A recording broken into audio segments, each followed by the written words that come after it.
അൻവറിന്റെ വോട്ടാർക്ക് വി.ഡി. സതീശൻ നയിക്കുന്ന UDF-ലേക്കില്ലെന്ന് PV അൻവർ. പണമില്ലാത്തതിനാൽ മത്സരത്തിനുമില്ല. ഈ വന്യജീവി വിഷയം കത്തിക്കാളി നിൽക്കുകയാണ്.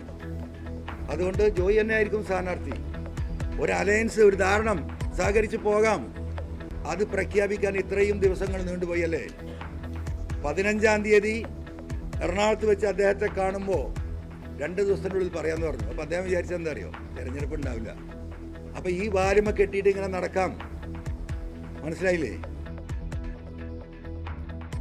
വി.ഡി. സതീശന് പിന്നിൽ ഗൂഢശക്തികൾ. എം സ്വരാജിനും വിമർശനം. താല്പര്യം സംരക്ഷിച്ച് അൻവറിനെ പരാജയപ്പെടുത്തുക എന്ന മുദ്രാവാക്യം ഉയർത്തിപ്പിടിച്ച് ഇപ്പോഴും പോവുകയാണ്. പിണറായി സത്തെ താലോലിക്കുന്നതിൽ മുൻപന്തിയിലല്ലേ സ്വരാജ്? ഈ വന്യമുഖ വിഷയങ്ങൾ മുഴുവൻ ഉണ്ടായിട്ട് നിലമ്പൂരിലേക്ക് കടന്നു വന്ന് ഈ ഗവൺമെന്റിനടുത്ത് പോരായ്മയുണ്ടെന്ന് സൂചിപ്പിക്കാനെങ്കിലും ഈ പറയുന്ന എം സ്വരാജ് തയ്യാറായിട്ടുണ്ടോ? നിലമ്പൂരിലെ ജനങ്ങളെന്ന് പറയട്ടെ.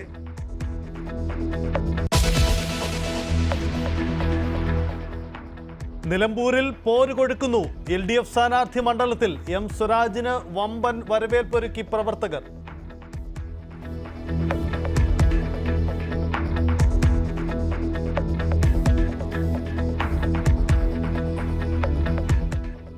UDF സ്ഥാനാർത്ഥി ആര്യാടൻ ഷൗക്കത്ത് ഉടൻ നാമനിർദ്ദേശ പത്രിക സമർപ്പിക്കും. BJP സ്ഥാനാർത്ഥി ഉണ്ടാകുമോ എന്നതിൽ അനിശ്ചിതത്വം തുടരുന്നു.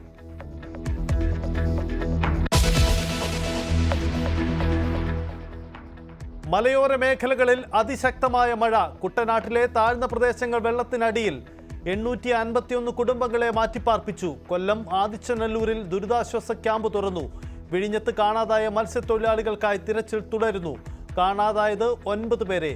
ഇന്ന് 4 ജില്ലകളിൽ ഓറഞ്ച് അലർട്ട്.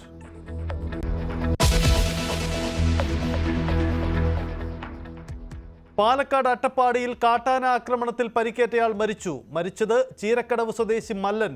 കഞ്ചിക്കോട് ജനവാസ മേഖലയിലിറങ്ങിയ കാട്ടാനയെ തുരത്താൻ ശ്രമം തുടരുന്നു.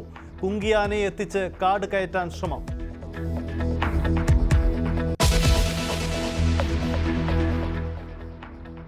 ദേശീയപാത നിർമ്മാണത്തിലെ അപാകതകൾ അന്വേഷിക്കാൻ വിദഗ്ധ സമിതി ഇന്ന് കേരളത്തിലെത്തും.